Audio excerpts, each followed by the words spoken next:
성경 잠언 21장 같이 보시겠습니다. 잠언 21장에는 그렇게 많이 어려운 내용은 없는데 또 한두 가지 말씀들만 살펴보면 될 것 같아요. 사람의 행위가 자기 보기에는 모두 정직하여도 여호와는 심령을 감찰하시느니라, 이런 말씀이 나오죠. 사람이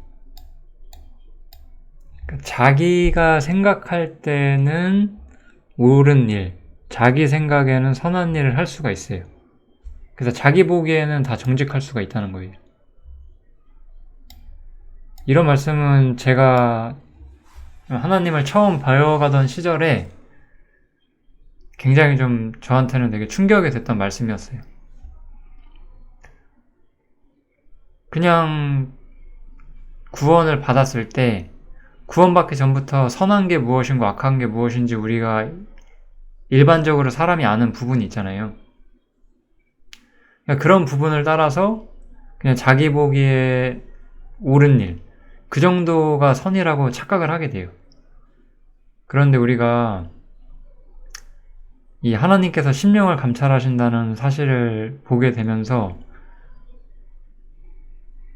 우리 자신의 진정한 모습을 성경을 통해 배우게 되면서 내가 보기에 옳지만 하나님 보시기에 그렇지 않을 수 있는 일이 있다는 것을 깨닫게 되죠. 그리고 그게 무엇인지 구체적으로 알아가게 되고요. 이런 거요. 이런 거 참 쉬운데, 지금 생각해보면 쉬운데 정말 많이 가려져 있어요. 의와 공평을 행하는 것은 제사 드리는 것보다 여호와께 기쁘게 여기시느니라, 이게 나오죠. 지금 얼마나 많은 이 기독교계가 하나님 앞에서 의와 공평을 행하는 것보다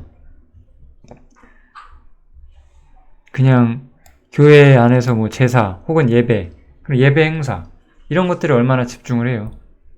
진짜 하나님 앞에 온전한 삶을 살아내는 것보다 교회에서 무언가 봉사하는 거, 이런 거에 집중하는 시대에 살고 있죠. 이런 것들이 사람의 행위가 자기 보기에는 정직해도 여호와는 심령을 감찰하신다는 게 무엇인지를 우리가 알게 해줘요. 또 눈이 높은 것과 마음이 교만한 것과 악인의 형통한 것은 다 죄다. 죄가 가진 어떤 이런 특성들, 이런 거 우리가 처음엔 잘 모르거든요. 그냥 사람이 하나님을 잘 모르거나 처음 알게 됐을 때는 그냥 눈에 보이는 확실한 악행을 해야지만 그게 악이라고 생각을 해요. 그런데 눈을 높이 둔다든지 교만한 마음을 갖는다든지 어떤 세상의 악인들이 형통해진다는 것, 이런 것, 이 인간 만사에 있는 모든 것들이 다 죄 때문에 어그러지고 있다는 것들을 이해하지 못하게 되는 거죠. 그렇지만 우리가 말씀 안에서 살면서 이 성경을 통해서 선악에 대한 더 깊이 있는 이해를 우리가 할 수 있게 돼요. 그런 것들을 설명하는 구절이라고 생각하시면 되겠습니다. 이건 이제 복음에 관한 구절이 조금 있어서 정리를 했고요. 이 공의를 행하는 것이 의인에게는 항상 즐거움이에요. 죄인에게는 패망이죠. 이 하나님의 심판이 임하는 날을 죄인은 망하게 되고 의인들은 그것을 기뻐하게 될 거예요. 그리고 이 주님을 따르는 명철의 길을 떠난 사람들은 이 사망의 회중에 거하게 되죠. 복음을 믿지 않는 사람들은 이미 사망의 회중 가운데 거하고 있는 사람들이죠. 우리가 그렇게 생각하시면 되고, 의와 인자를 따라 구하는 자는 생명과 의와 영광을 얻으리라, 이렇게 나오죠. 이런 건 항상 우리가 이 생각을 해야 돼요. 의와 인자를 어디서 우리가 구할 수가 있을까요? 오직 복음에서만 우리가 이런 것들을 구할 수 있죠. 그래서 우리는 복음을 통해서만 생명과 의와 영광을 얻게 되는 거예요. 이런 거는 항상 잠언에 종종 나오는 복음에 관한 말씀이다, 이렇게 생각하시면 좋겠습니다. 이런 건 참 쉽죠. 연락을 좋아하는 자는 가난하게 되고, 이 연락이라 함은 먹고 마시고 즐기는 것을 말해요. 이 연락을 좋아하는 자는 가난하게 되고 술과 기름을 좋아하는 자는 부하게 되지 못하느니라. 이렇게 되는 거죠.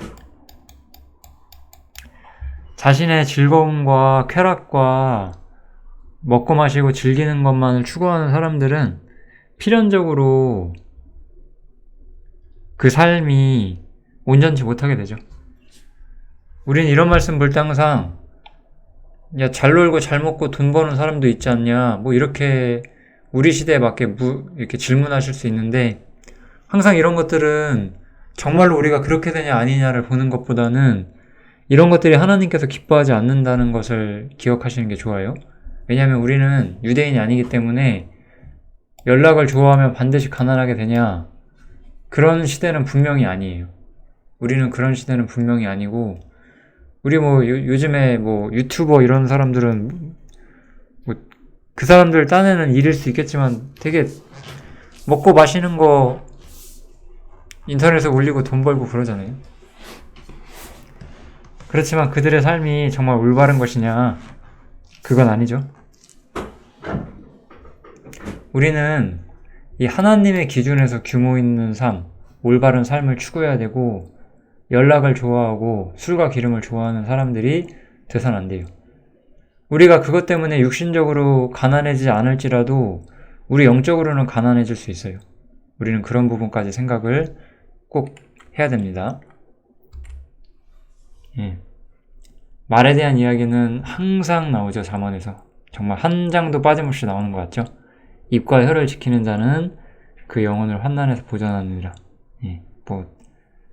긴 말이 필요 없는 그런 말씀인 것 같습니다. 거짓 증인은 패망하려니와 확실한 증인의 말은 힘이 있느니라. 이런 말씀이 있어요. 우리가 말에 힘이 있으려면 확실한 증인이 돼야 돼요. 항상. 자신이 갖지 못한 걸 가진 척 하면서 말하는 사람은 힘이 없어요.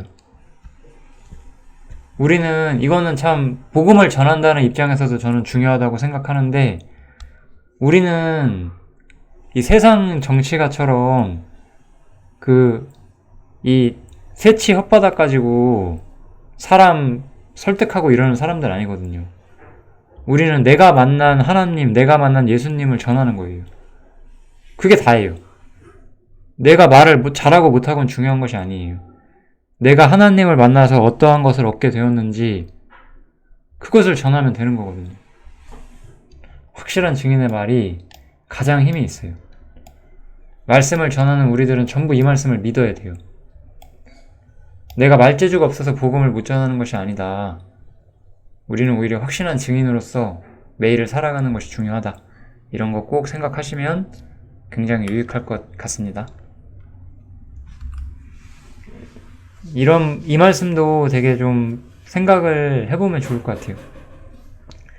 우리는 항상 우리 스스로 많은 것들을 예비하곤 해요. 싸울 날을 위하여 마병을 예비하거니와. 이것은 뭐 우리가 지금 전쟁을 하고 있는 사람들은 아니지만 우리는 매일매일 열심히 살아가고 있어요. 그렇지만 모든 결과는 하나님 앞에 있다라고 생각하셔도 될 것 같아요. 이거는 이스라엘에게는 되게 의미가 있는 말씀이거든요. 이스라엘이 전쟁을 이기고자 한다고 이기는 것이 아니고 하나님이 이스라엘의 편이 돼주셔야만 이스라엘은 승리할 수 있었어요. 그것은 이제 이스라엘에게 지상에 축복이 임하느냐 아니냐를 정하는 중요한 문제였어요. 우리에게 이 말씀은 그렇게 직접적으로 적용될 수는 없지만 항상 우리가 마음에 소원을 두고 행할지라도 이를 이루시는 분은 하나님이시라는 걸 우리가 믿어야 되잖아요. 그런 부분들을 분명히 보여주고 있는 말씀이다. 이렇게 생각하시면 좋겠습니다. 잠언 21장은 이 정도까지 하면 될 것 같고요. 내용이 좀 짧아요. 잠언 21장은. 편하게 한번 읽어보시고 자기 마음에 새길 만한 것들 새기면 좋겠습니다. 감사합니다.